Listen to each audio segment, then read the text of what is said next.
Latest updates ఎప్పటికప్పుడు పొందడానికి Big TV WhatsApp channel follow అవ్వండి. లింక్ డిస్క్రిప్షన్ లో ఉంది. కేంద్రంలో ప్రతిపక్షానికి మళ్లీ కష్టాలు మొదలయ్యాయి. ఈ లోక్సభ ఎన్నికల్లో గతం కంటే కాస్త మెరుగైన ఫలితాలు వచ్చినప్పటికీ ఇటీవల రాష్ట్రాల ఎన్నికల్లో ఇండియా కూటమి అనుకున్నంత గెయిన్ చేయలేకపోయింది. ఇక పార్లమెంట్ సమావేశాల్లోనూ కూటమి పార్టీల మధ్య పొసగడం లేదు. మమతా బెనర్జీ ఇటీవల చేసిన వ్యాఖ్యలు, ఢిల్లీ ఎన్నికల్లో కాంగ్రెస్తో కలవనంటూ తాజాగా కేజ్రీవాల్ చేసిన ప్రకటన, పార్లమెంట్ ముందు నిరసనలకు అటెండ్ కాని అఖిలేష్ యాదవ్ ఇవన్నీ లేనిపోని డౌట్లకు కారణమవుతున్నాయి. కూటమిలో సొంత కుంపట్లు ఎక్కువయ్యాయనే సందేహాలు వస్తున్నాయి. అంటే ఇండియా కూటమి విడిపోతుందా? ఈ పరిస్థితి ఎందుకొచ్చింది?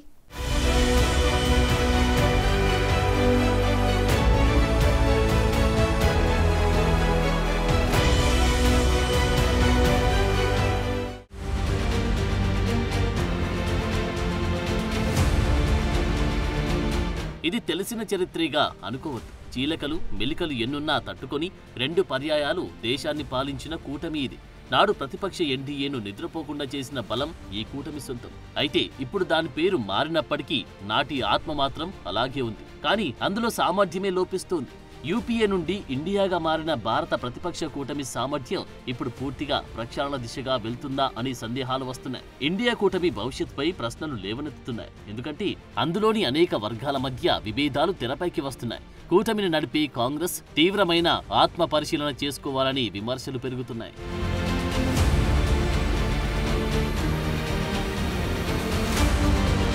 ఇటీవల బాబ్రీ మసీద్ కూల్చివేతపై ఉద్ధవ్ ఠాక్రే శివసేన హర్షం వ్యక్తం చేసిన తర్వాత మహావికాస్ అఘాడి నుండి నిష్క్రమిస్తున్నట్లు సమాజ్వాదీ పార్టీ ప్రకటించింది. మహారాష్ట్ర నుండి మొదలైన ఈ తాజా ఘర్షణ ఇప్పుడు కూటమిలోని కీలకమైన పార్టీల మధ్య చీలికకు కారణమైంది. ఇది పార్లమెంటు ముందు నడుస్తున్న ఇండియా కూటమి నిరసనల్లో స్పష్టంగా కనిపించింది. సమాజ్వాదీ పార్టీ, తృణమూల్ కాంగ్రెస్ కూడా అదానీ సమస్యపై నిరసనల సమయంలో పాల్గొనలేదు. ఒక విధంగా పార్లమెంటు లోపల బయట కూడా కూటమి భాగస్వామ్యుల మధ్య విభేదాలు కనిపిస్తున్నాయి. ముఖ్యంగా హర్యానా, మహారాష్ట్ర ఎన్నికల్లో కాంగ్రెస్ ఘోర పరాజయం తర్వాత కూటమిలో పార్టీలు తమ అసహనాన్ని మరింత పెంచాయి. బలహీనమవుతున్న ప్రధాన పార్టీ కాంగ్రెస్తో కలిసి నడవడంపై కొన్ని ప్రతిపక్ష పార్టీలు ఆత్మ పరిశీలన చేసుకోవాలని మాట వచ్చింది. ముఖ్యంగా కాంగ్రెస్ ఏకపక్ష నిర్ణయాలు తీసుకోకుండా ఇది పార్టీలకు కూడా అనుకూలంగా ఉండాలనే డిమాండ్ పెరిగింది.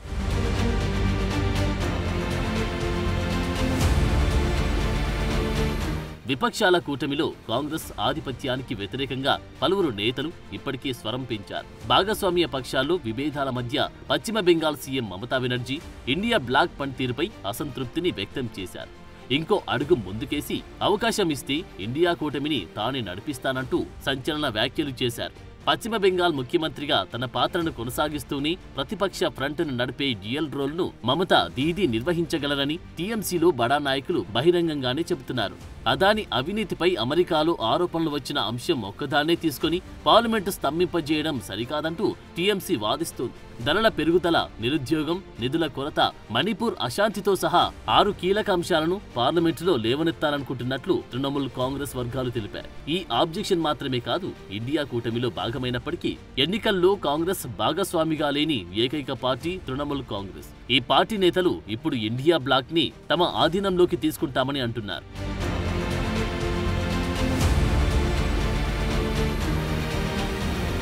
మరోవైపు ఢిల్లీలో ఆమ్ ఆద్మీ పార్టీ కూడా కాంగ్రెస్తో కొనసాగడం కష్టమని కుండ బద్దలు కొట్టింది. హర్యానా, మహారాష్ట్రలో కూటమితో ఇప్పటికే బలహీనపడిన కాంగ్రెస్తో 2025 ప్రారంభంలో జరగనున్న ఢిల్లీ అసెంబ్లీ ఎన్నికలకు పొత్తు పెట్టుకోకూడదని అరవింద్ కేజ్రీవాల్ వెల్లడించారు. ఢిల్లీలో ఆమ్ ఆద్మీ పార్టీ తన సొంత బలంతో ఎన్నికల్లో పోటీ చేస్తుందని కేజ్రీవాల్ సోషల్ మీడియా ఎక్స్లో ప్రకటించారు. ఇక టిట్ ఫర్ టాట్ రెస్పాన్స్ ఇచ్చిన ఢిల్లీ కాంగ్రెస్ చీఫ్ దేవేందర్ యాదవ్ ఢిల్లీలో కాంగ్రెస్ ఒంటరిగా పోటీ చేసి గెలుస్తుందని అన్నారు. లోక్సభ ఎన్నికల్లో కేజ్రీవాల్ పార్టీతో పొత్తు పెట్టుకోబట్టి కాంగ్రెస్ భారీ మూల్యం చెల్లించుకోవాల్సి వచ్చిందని కూడా సెటైర్లు వేశారు.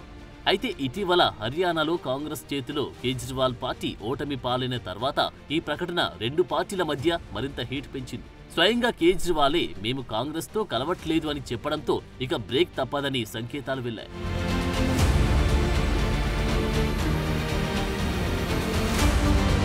ఇక పార్లమెంటు శీతాకాల సమావేశాల వాయిదా పర్వం కూటమి పార్టీలను మరింత అసహనానికి గురిచేస్తుంది.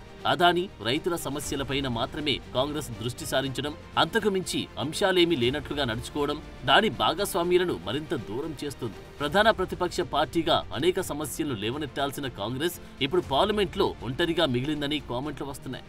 జూన్ 2023లో లోక్సభ ఎన్నికలకు ముందు బీజేపీ హఠావో దేశ్ బచావో నినాదంతో ప్రతిపక్ష కూటమి ఏర్పడింది. కానీ దాని వ్యవస్థాపకుల్లో కీలకమైన జనతాదళ్ యునైటెడ్ అధినేత నితీష్ కుమార్ మొదట్లోనే ప్లేట్ ఫిరాయించారు. భారతీయ జనతా పార్టీ నేతృత్వంలోని అధికార నేషనల్ డెమోక్రటిక్ అలయన్స్ తో చేతులు కలిపారు.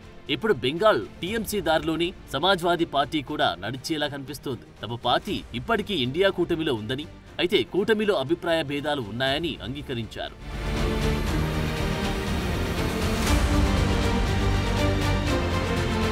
మరోవైపు ప్రతిపక్ష కూటమిలో ఇటీవలి పరిణామాలపై కమ్యూనిస్టు పార్టీ ఆఫ్ ఇండియా ప్రధాన కార్యదర్శి డి రాజా మాట్లాడుతూ, కాంగ్రెస్ అధ్యక్షుడు మల్లికార్జున ఖర్గే కూటమికి చైర్పర్సన్ కాబట్టి సమస్యలపైన ఆయనే స్పందించాలని చురుకేశారు. అయితే కాంగ్రెస్ తన భాగస్వామ్య పక్షాల విషయంలో మరింత అనుకూలంగా ఉండాలని, కొంత ఆత్మపరిశీలన కూడా చేసుకోవాలని రాజా ఒప్పుకున్నారు. ఇటీవలి అసెంబ్లీ ఎన్నికల్లో సీట్ల పంపకం ఎందుకు సరిగ్గా జరగలేదంటూ ప్రశ్నించారు. అందుకు ఘోరంగా ఓడిపోయిన కాంగ్రెస్ ప్రతిపక్షాల లీడర్గా లోతుగా ఆత్మపరిశీలన చేసుకోవాలని అన్నారు. బీజేపీ హఠావో దేశ్ బచావో నినాదంతో ఏర్పడిన ఇండియా కూటమి ఆ లక్ష్యంతోనే కృషి చేయాలని, దానికి మిగిలిన పార్టీల అభిప్రాయాలను గౌరవించాల్సిన అవసరాన్ని గుర్తుకు చేశారు.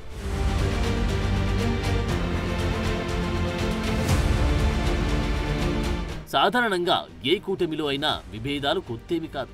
అయితే కాంగ్రెస్ నడిపించే కూటమిలో ఇది కాస్త ఎక్కువ అనేది చరిత్ర చెబుతున్న వాస్తవం. అలాగే ఇప్పుడు కూడా ఇండియా కూటమి విచ్ఛిన్నం దిశగా అడుగులేస్తుందన్నది కొందరంటున్నమాట. ఛత్తీస్గఢ్, మధ్యప్రదేశ్, రాజస్థాన్ అసెంబ్లీ ఎన్నికల ఫలితాల్లో కాంగ్రెస్ పేలవమైన పర్ఫార్మెన్స్ తర్వాత నుండి సమాజ్వాదీ పార్టీ కాస్త వెనుకడుగు వేసిందనడంలో సందేహం లేదు. ఇండియా కూటమి కేవలం కాగితాలపై మాత్రమే కనిపించింది, కానీ ఇప్పుడు అది కూడా ఉండదు అని టాక్ ఎస్పీతో పాటు చాలా మంది కూటమి నేతలు చెవులు కొరుక్కుంటున్నారు. ఈ పరిస్థితి ఇప్పుడు అధికార బీజేపీకి మరింత బలాన్నిస్తోంది. ఇండియా కూటమిది అవకాశవాదమని అభివర్ణిస్తున్నారు. ఈ విమర్శల మధ్య కూటమిని మరో బలమైన నేత నడపాలని పరిస్థితిని తీసుకొచ్చింది.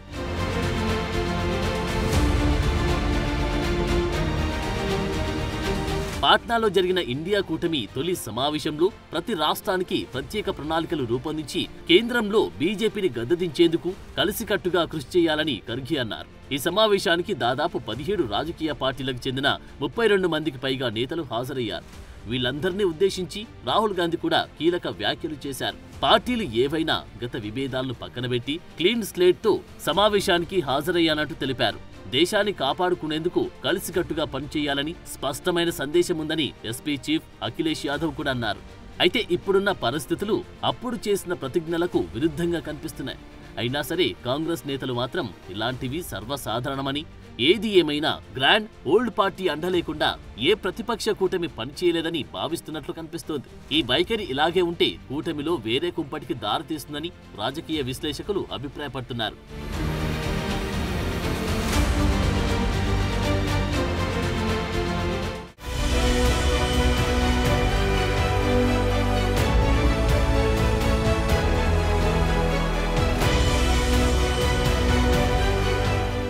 కూటమి ఏదైనా కూడా అందులో భాగస్వాములంతా ఒకే లక్ష్యంపై దృష్టి పెట్టాలి. కానీ రాజకీయ కూటముల్లో అలా చేయడం చాలా చాలా కష్టం. ముఖ్యంగా అధికారానికి దూరంగా ఉన్న పార్టీలకు అది మరింత పెద్ద సమస్యనే చెప్పాలి. ఎందుకంటే ప్రతిపక్ష కూటమి నడపడం అంటే 2 పడవలపై ప్రయాణం చేయడం లాంటిది. పార్ట్నర్లను సాటిస్ఫై చేస్తూనే సొంత పార్టీని గద్దెనెక్కించాలి. ఇలాంటి సవాళ్లతోనే ఇప్పుడు జాతీయ కాంగ్రెస్ కొట్టుమిట్టాడుతోంది. ఇండియా కూటమి అనుకున్న టార్గెట్ను రీచ్ అవ్వడానికి నానా తంటాలు పడుతోంది.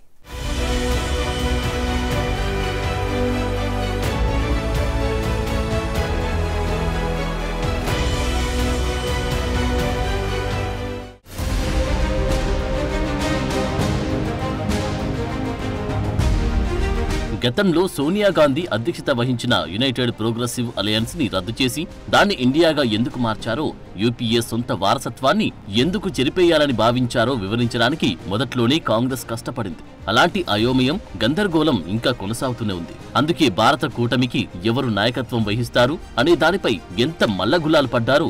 ఇప్పుడు అసలు కూటమికి కన్వీనర్ ఉండాలా అనే ప్రశ్న దాకా వచ్చారు. హర్యానా, జమ్మూ కాశ్మీర్, మహారాష్ట్ర అసెంబ్లీ ఎన్నికల్లో కాంగ్రెస్ ఫ్లాప్ షో ఇండియా కూటమికి నాయకత్వం వహించాలనే వాదనకున్న బలాన్ని తగ్గించింది. విపక్షాల కూటమిని కాంగ్రెస్ వేధిస్తుందనే ప్రశ్న మళ్లీ తెరపైకి వచ్చింది.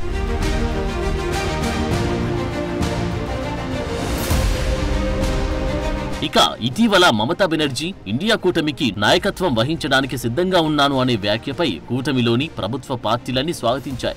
బీజేపీ నేతృత్వంలోని ఎన్డీఏ ప్రభుత్వంపై పోరాటం చేయడానికి మమతా బెనర్జీ బలమైన నేత అంటూ లాలూ యాదవ్ పార్టీ జేడీయూ కూడా పచ్చజెండా ఊపింది. శరద్ పవార్ నేతృత్వంలోని ఎన్సీపీ, కేజ్రీవాల్ ఆమ్ ఆద్మీ పార్టీ, ఉద్ధవ్ ఠాక్రే నేతృత్వంలోని శివసేన కూడా దీనికి సముఖంగా ఉన్నారు. ఇక అఖిలేష్ యాదవ్ పార్టీ ఎస్పీ నేతలు కూడా ఇలాంటి వ్యాఖ్యలే చేస్తున్నారు. మహావికాస్ అఘాడీ మమ్మల్ని ఎప్పుడు గౌరవించలేదని, ఉద్ధవ్ ఠాక్రే పార్టీ మతతత్వాన్ని వదిలి లౌకిక శక్తులతో చేతులు కలపడం అవకాశవాదమే అని, మత ప్రాతిపాదికన ప్రజలను విభజించాలనుకునే వారితో సమాజ్వాదీ పార్టీ ఎప్పటికీ ఉండదని అంటున్నారు.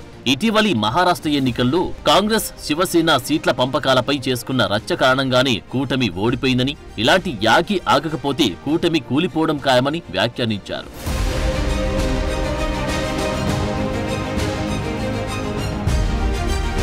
పార్లమెంటు ఉభయ సభలకు అంతరాయం కలిగించేలా కూటమి ఎంపీలను ప్రోత్సహిస్తున్న కాంగ్రెస్ అగ్రనేత రాహుల్ గాంధీ ఒకే సమస్యపై తిష్టేసుకుని కూర్చోవడం సమస్యను మరింత పెద్దది చేసింది. ప్రత్యేకంగా ముద్రించిన టీషర్ట్లు, జాకెట్లు, మాస్కులు, ఫోటోలతో ప్రతిరోజు ఫోటోలకు పోజులిస్తున్నారు. ఇప్పుడు ఈ ప్రయోగాలే కూటమిలో కీలక భాగస్వాములను మరింత దూరం చేస్తున్నాయి. మమతా బెనర్జీ, అఖిలేష్ యాదవ్, శరద్ పవార్, లాలూ ప్రసాద్ యాదవ్ ఇలా చెప్పుకుంటూ పోతే లిస్టులో పేర్లు రోజురోజుకు పెరుగుతున్నాయి. 37 మంది ఎంపీలతో అఖిలేష్, సమాజ్వాదీ పార్టీ, 28 మంది ఎంపీలతో మమతా, టీఎంసీ పార్టీ ఇండియా కూటమిలో 2 అతిపెద్ద పార్టీలు.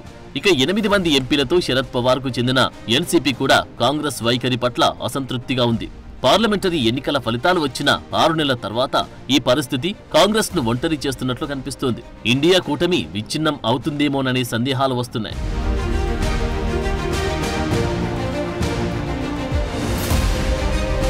ఇటీవల రాహుల్ గాంధీ, ప్రియాంక గాంధీ సంబల్ విషయంలో అఖిలేష్ యాదవ్ పై పెత్తనం చెలాయించాలని చేసిన ప్రయత్నాలు ఎస్పీని పూర్తిగా దూరం చేశాయనే టాక్ ఉంది. సంబల్ అంశాన్ని పార్లమెంట్ సమావేశంలో లేవనెత్తాలని కోరినప్పుడు కాంగ్రెస్ మౌనం వహించిందని ఆరోపణ ఉంది. ఎట్టకేలకు అఖిలేష్ యాదవ్ కు లోక్సభలో ప్రసంగించే అవకాశం వచ్చినప్పటికీ రాహుల్ గాంధీ, కాంగ్రెస్ పార్టీ సభ్యులు నిశ్శబ్దంగా ఉండడంపై ఎస్పీ నేతలు గుర్రుగా ఉన్నారు. అయితే ఒకరోజు తర్వాత రాహుల్, ప్రియాంకలు ఢిల్లీ నుండి సంబల్కు వెళ్లాలని నిర్ణయించుకున్నారు. అయితే పోలీసులు అడ్డుకోవడంతో వాళ్లు ఢిల్లీ, యూపీ సరిహద్దు దాటి వెళ్లలేకపోయారు. కానీ ఇది ప్రచారం కోసమే అన్నట్లు ఉండడంతో దీనిపై ఎస్పీ సీనియర్ నేతలు తీవ్రంగా స్పందించారు. రాహుల్ గాంధీపై అఖిలేష్ యాదవ్ తో సహా రామ్ గోపాల్ యాదవ్ కూడా అనాలోచిత వ్యాఖ్యలు చేశారు. అయితే ఇది ఉత్తరప్రదేశ్లో ముస్లిం ఓట్లపై ఎస్పీ, కాంగ్రెస్ల మధ్య రాజుకున్న నిప్పులా విశ్లేషకులు స్పష్టం చేశారు.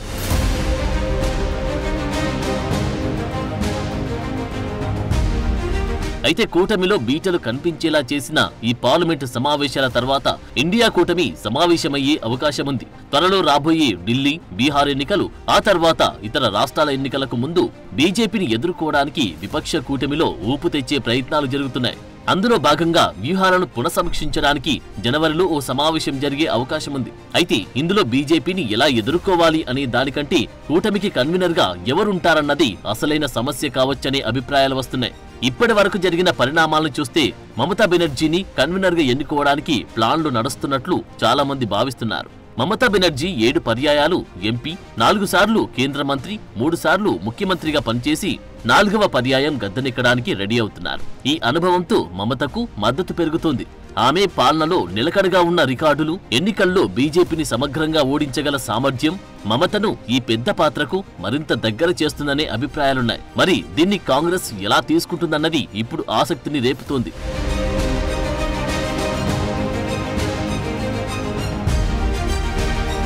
అయితే ఈ నిర్ణయంలోనూ కాంగ్రెస్ దే పై చేయిగా కనిపిస్తోంది. ఇటీవల కాంగ్రెస్ పార్టీ ఎంపీలతో నిర్వహించిన సమావేశంలో రాహుల్ గాంధీ ఎన్నికల నష్టాలను అడ్డంకిగా చూపవద్దని చెప్పినట్లు తెలుస్తోంది. బీజేపీకి వ్యతిరేకంగా చేస్తున్న పోరాటంలో రాజీ పడనిది కాంగ్రెస్ పార్టీ మాత్రమేనని, నాయకత్వం కోసం పోటీ పడట్లేదని రాహుల్ గాంధీ స్పష్టం చేసినట్లు సమాచారం.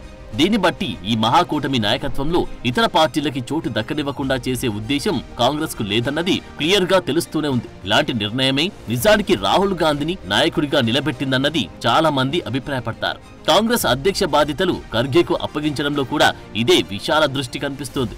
అయితే దీని వెనుక మరో ఇబ్బంది కూడా లేకపోలేదు. ప్రస్తుత పరిస్థితుల దృష్ట్యా రాహుల్ గాంధీ, మమతా బెనర్జీ రాజీ పడ్డారని టాక్ కూడా నడుస్తోంది. దీనిపై ఇప్పటికే చర్చలు కూడా జరిపారని సోర్సెస్ చెబుతున్నాయి. దీని ప్రకారం ఒకవేళ మమతా బెనర్జీని ఇండియా కూటమికి కన్వీనర్ గా చేస్తే బీజేపీని ఎదుర్కొనే క్రమం ఇండియా బ్లాక్ ఇమేజ్ రాజీ పడిందని సంకేతాలు వెళ్తాయి. ఇది రాహుల్ గాంధీతో పాటు కాంగ్రెస్ ఇమేజ్ ను డ్యామేజ్ చేస్తుందనే వాదన కూడా వస్తోంది.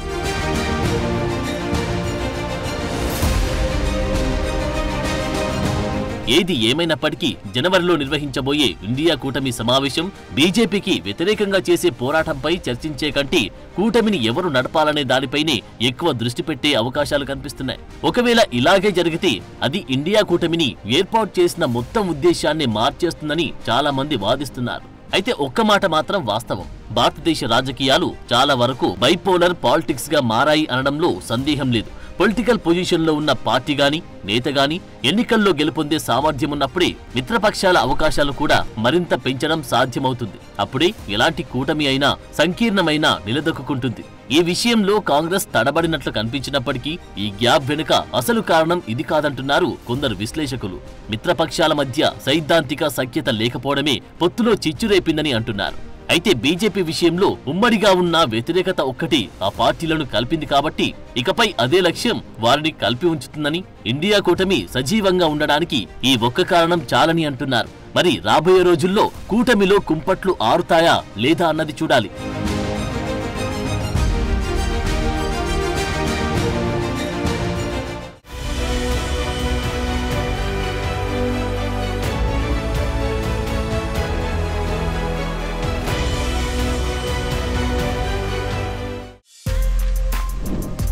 For more videos like this, subscribe Big TV channel.